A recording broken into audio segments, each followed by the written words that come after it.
Olá, seja bem-vindo a mais um episódio do Não Sei Filosofia. Hoje nós vamos tratar sobre o caso do estado de São Paulo, onde o governador Tarcísio de Freitas está propondo a diminuição das matérias de filosofia e sociologia nas escolas estaduais e o impacto que isso pode trazer para o futuro dos alunos. Antes de mais nada, não esqueça de se inscrever no nosso canal no YouTube, seguir a gente no Spotify, deixe o seu like e comente o que você acha do episódio e outros temas que você gostaria que a gente abordasse. Compartilhe com quem você achar que é relevante. Bom, recentemente eu publiquei aqui uma reação a um vídeo do secretário estadual de Justiça e Cidadania do estado de São Paulo, onde ele está num evento comentando sobre essa questão aí proposta pelo estado de redução das matérias de filosofia e sociologia para dar lugar a outras matérias que seriam, em teoria, mais importantes, como matemática e português.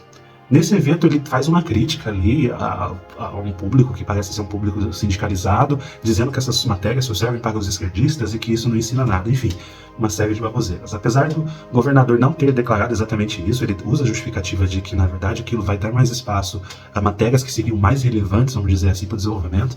A gente sabe que essa ideia de atacar a filosofia, a sociologia e até a história, ela vem ali da direita, principalmente com a ascensão da direita bolsonarista ao poder, onde eles enfiaram na cabeça que quando você tem o ensino dessas matérias, automaticamente você vai ter um professor esquerdista tentando ali ensinar as crianças a ser comunista, enfim, o fantasma do comunismo que esse pessoal acha que existe. E a origem desse fenômeno, na realidade, é muito simples de rastrear. Isso aí foi uma ideia criada pelo Olavo de Carvalho, alguns anos atrás, onde ele, enxergando uma mudança cultural que teve após a ditadura militar, classificou essa mudança como um domínio cultural da esquerda. E ampliava isso a nível global, falando que globalmente o mundo está sendo influenciado pelos comunistas, né? Essa história aí da década de 80, que deveria ter terminado com a União Soviética, mas enfim, isso atraía seguidores para ele, então por isso que ele falava muito disso. Existe sim uma realidade que, após o fim da ditadura militar no Brasil, muitas das pessoas que eram de esquerda e estavam sendo reprimidas passaram a ter liberdade. Então, era natural que essas pessoas ocupassem os espaços que antes elas tinham e que elas brigassem cada vez mais para que esses direitos não voltassem para trás. Então, se você está numa ditadura, existe repressão, morte e tudo mais, e você termina essa ditadura, o que você vai querer fazer? Você vai querer viver sua liberdade. E isso é natural, é uma liberdade democrática, tanto que para pessoas de esquerda quanto para pessoas de direita. E isso foi confundido então com o domínio cultural da esquerda. Então, quando você comprime, espreme um determinado grupo e aquele grupo passa a ter uma liberdade, ele vai querer ter uma liberdade, talvez até além do que ele tinha antes, até você chegar no nível natural. Isso aconteceu muito com a esquerda durante a ditadura, assim como a gente poderia dizer que com a direita na ascensão do bolsonarismo, né? À medida que, como a gente teve durante muito tempo ali uma troca de governos que eram mais de centro ou centro-esquerda, à medida que a direita chega ao poder, ela está se sentindo comprimida, então ela quer extravasar e quer ter esse crescimento. E é um ciclo natural na política, não deveria ser visto como algo assim, uma dominação de um dos lados. Você tem a lei de Hooke, que basicamente ele dá o exemplo de uma mola. Então, quando você comprime uma mola por muito tempo, quando você soltar, ela vai exercer uma força no mesmo sentido no sentido oposto do que foi comprimido, só porém na mesma força. Então, a mola, ao invés de voltar ao seu estado natural, ela vai esticar novamente até que ela vai fazer o efeito da mola realmente, até ela chegar ali no estado natural. Enfim, à medida que, ainda que os professores tenham um viés ideológico de esquerda, dificilmente ele conseguiria doutrinar os alunos. A gente está falando que a gente está num ambiente de internet, onde todo mundo está conectado e pode verificar tudo a todo momento. Isso, inclusive, tem se tornado um problema, mas também pode ser uma ajuda. Então, essa questão de, ter a matéria de sociologia e filosofia vai fazer com que as pessoas fiquem doutrinadas. Não, isso não existe. Na realidade, é o contrário. Se a gente puder analisar um momento histórico, essas matérias existiam, por exemplo, um pouco antes do Bolsonaro assumir o poder. E isso não impediu de muitos jovens, inclusive, votarem nele, porque acreditavam nas suas ideias. É possível, talvez, traçar um paralelo que, até por ter essas aulas de filosofia, sociologia e de história, esses jovens passaram a questionar aquilo que eles escutavam antes, os governos correntes, e isso gerou uma onda aí de apoio ao presidente Bolsonaro na época, criando aí uma legião de pessoas, de apoiadores que tinham uma visão mais à direita.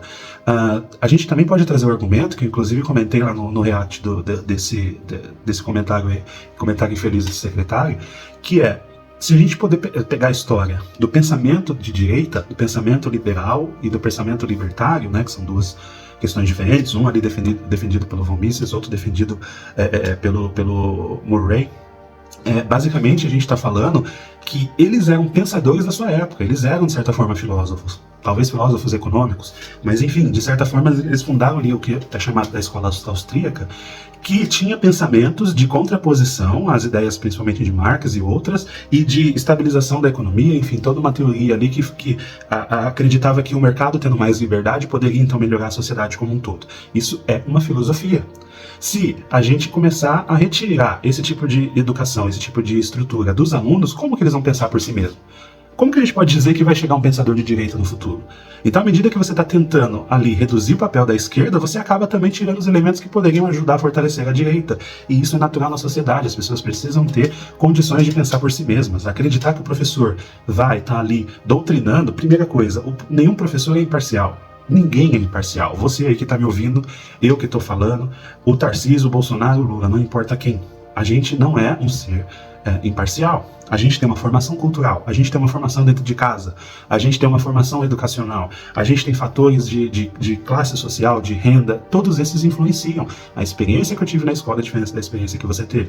A experiência que seus pais tiveram na infância deles é diferente da sua, e a criação que eles tiveram é uma. Tem gente que teve, então, uma infância estruturada, com acesso a tudo, tem gente que veio da pobreza. Cada um vai ter uma visão de mundo. Então, achar que um professor, igual aquele programa Escola Sem Partido, que é uma tremenda besteira, achar que um professor tem que ser imparcial, isso não existe. O que existe vão ser fatos revisados e bem instruídos, em que ele vai passar com a visão dele, e no caso da filosofia e sociologia, vai ensinar a criança a entender o papel dela. No caso da sociologia, como que ela está inserida em sociedade, como que todas essas visões afetam ela, como que a sociedade se estrutura.